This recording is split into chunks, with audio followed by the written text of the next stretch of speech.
ഇതാണ് എന്റെ grand mother.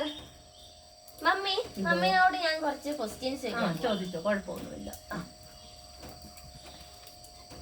മമ്മിയുടെ കുട്ടിക്കാലം എവിടെയായിരുന്നു?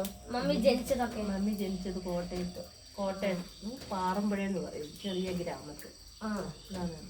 മമ്മിയുടെ നാട് അവിടെയായിരുന്നു? അതന്നെ, കോട്ടയം ജില്ലയില് പാറമ്പുഴ എന്ന സ്ഥലത്താണ് മമ്മി ജനിച്ചത്. അപ്പൊ അവിടെ നീ വയനാട്ടിലേക്ക് എന്തിനാ വന്നേ? ഇത്ര പെട്ടെന്നാ വന്നേ എനിക്ക് വയനാട്ടിലേക്ക് എൻ്റെ ചാച്ചനും അമ്മയും ഒക്കെ വയനാട്ടിൽ പോകണമെന്ന് ഇഷ്ടപ്പെട്ടു. വീട്ടിൽ സ്ഥലമൊക്കെ കുറവാണ്, അത് കാരണം കൊണ്ട് വയനാട്ടിൽ വന്നാൽ കുറച്ചേറെ ഒക്കെ സമ്പാദിക്കാം എന്ന് വിചാരിച്ചിട്ടുണ്ട്. വരുമാനം കുറവായിരുന്നു നാട്ടില്, അതുകൊണ്ട് പോകുന്നത്. അപ്പൊ അവിടുത്തെ വരുമാനം എങ്ങനെയായിരുന്നു? അവിടുത്തെ വരുമാനം എന്ന് പറയുന്നത് അവിടെ പശുവിനെയൊക്കെ വളർത്തും, പിന്നെ കുറച്ച് ഇഞ്ചി നടും, പിന്നെ തേങ്ങയാണ്. അപ്പൊ എന്തായിരുന്നു മെയിൻ? തേങ്ങ മെയിന്. പിന്നെ കുറച്ച് പിന്നെ ഞങ്ങളൊരു കുന്നും പ്രദേശത്താണ് ജീവിച്ചിരുന്നത്. പിന്നെ ചാച്ചന് വീതം കിട്ടിയത് ഒരു പിന്നെ മീനച്ചിലാറിൻ്റെ വീടാണ്. അവിടെ കരിമ്പ് നടും, കരിമ്പ് നട്ട് കരിമ്പ് വെട്ടിക്കൊടുത്ത് ആട്ടി, അതൊക്കെ ആണ് വരുമാനം അവിടെ നാട്ടില്. തേങ്ങയും കരിമ്പും പിന്നെ കാപ്പി മുളകുണ്ട്. മമ്മി അങ്ങോട്ടേക്ക് പോകുമ്പോ ഇല്ലേ എന്തൊക്കെ ഭക്ഷണം കഴിക്കുന്ന? അത് സ്കൂളിലൊക്കെ പോകുമ്പോ കഞ്ഞി കുടിച്ചിട്ട് പോകും. വൈകുന്നേരം വരുമ്പം കപ്പയും മീനും കൂടെ തരും, അത് കഴിക്കും ഞങ്ങള്.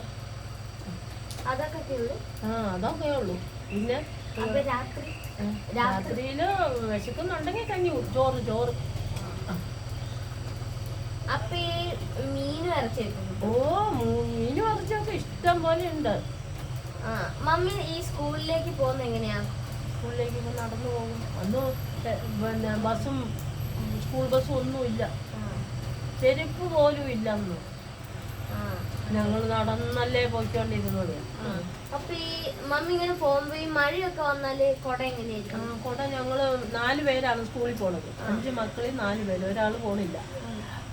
2 പേർക്കും കൂടെ ഒരു കൊട. അങ്ങനെ ഞങ്ങളങ്ങ് പോകും. അങ്ങനെ. അപ്പൊ ഈ മമ്മി ഇവിടുന്ന് എങ്ങോട്ടെങ്കിലും പോവാണെങ്കിൽ അത് ഈ ആ സ്ഥലം അവിടുന്ന് ഇങ്ങോട്ടേക്ക് വന്നു മമ്മി. 5ാം ക്ലാസ്സിലല്ലേ വന്നേ? വയനാട്ടിലേക്ക് വന്നത് 5ാം ക്ലാസ്സിലായിപ്പോ. അപ്പൊ ഈ മമ്മി ഇങ്ങോട്ടേ വന്നിട്ട് അവിടെ അടുത്തുള്ള പള്ളിയിലേക്കൊക്കെ എങ്ങനെയായിരിക്കും പോകും? അപ്പൊ മമ്മി അവിടുന്ന് ഇങ്ങോട്ടേ വന്നത് എങ്ങനെയാ? ട്രെയിനില്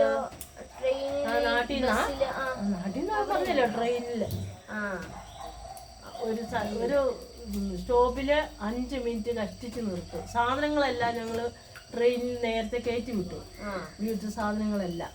അത് കഴിഞ്ഞിട്ട് ഇത് പിന്നെ ഞങ്ങളെ 5 മക്കളെയും അമ്മേനെ.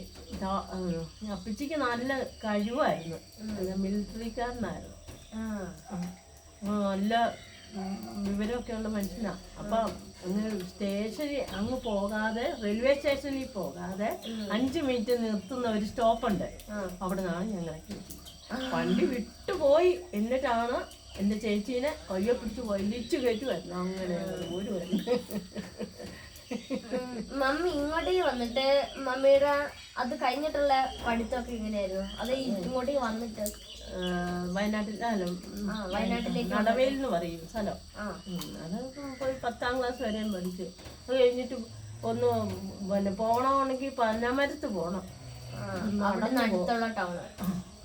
പനമരത്ത് പോയി വേണം പഠിക്കാൻ. അത് കാരണം കൊണ്ട് പോയില്ല. ഇത് പിന്നെ എൻ്റെ ചേച്ചിനെ നേരത്തെ കത്തിച്ചു വിട്ടു, വീട്ടിലാരും ഇല്ല. മമ്മി അപ്പൊക്കെ ഇല്ലേ ഈ LKG UKG ഒന്നുമില്ല? LKG UKG ഒന്നും ഇല്ല. കളരിയാണ്. കളരിയിലെ ഒരു 4ാമത്തെ വയസ്സിൽ കളരി കൊണ്ടുപോയി ആക്കും.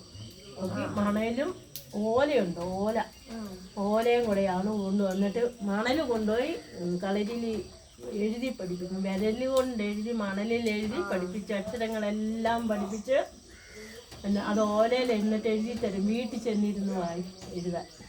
അത് നോക്കി ഞങ്ങൾ എഴുതി പഠിച്ച് അങ്ങനെ അക്ഷരം മുഴുവനും പഠിച്ച് തീർക്കും. പഠിച്ച് തീർത്തിട്ടാണ് 1ാം ക്ലാസ്സിൽ കൊണ്ടുപോയി സ്കൂളിൽ ചേർക്കുന്നത്. സ്കൂളിൽ കയറുമ്പോൾ നടന്നു പോയാൽ മതി, ഒത്തിരി ഒന്നും പോകണ്ട, വണ്ടിയൊന്നും വേണ്ട. LKG UKG ഒന്നുമില്ല, LKG UKG ഒന്നും ഇല്ല.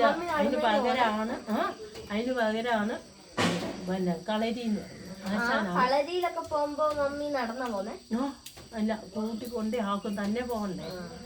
ഒരു ദിവസം ഞാനുണ്ടല്ലോ അവനെ കളരി ചെല്ലുമ്പോഴത്തേന് ആരുമില്ല, അങ്ങനെ ആരുമില്ലാതെ അവിടെ ഇരുന്നു. ഞാൻ എന്നെ ഇത് കരഞ്ഞോണ്ട് ഒരൊറ്റ പോക്ക് വെച്ചു കൊടുത്തു വീട്ടിലേക്ക്. എന്നിട്ട് ഈ ആശാൻ ഞാൻ വരുന്ന വഴിക്കാണ് ആശാനുള്ളത്. ആശാൻ എന്നെ എടുത്തിട്ട് തോളയിലോട്ട് ഇങ്ങനെ വെച്ചിട്ട് പോരുതെന്ന് പറഞ്ഞു തോളെ വെച്ചു. ഒത്തിരിയേ ഉള്ളൂ, വിട്ടില്ല. അക്ഷരങ്ങളെല്ലാം പഠിച്ചു നല്ല. Thank you. Thank you.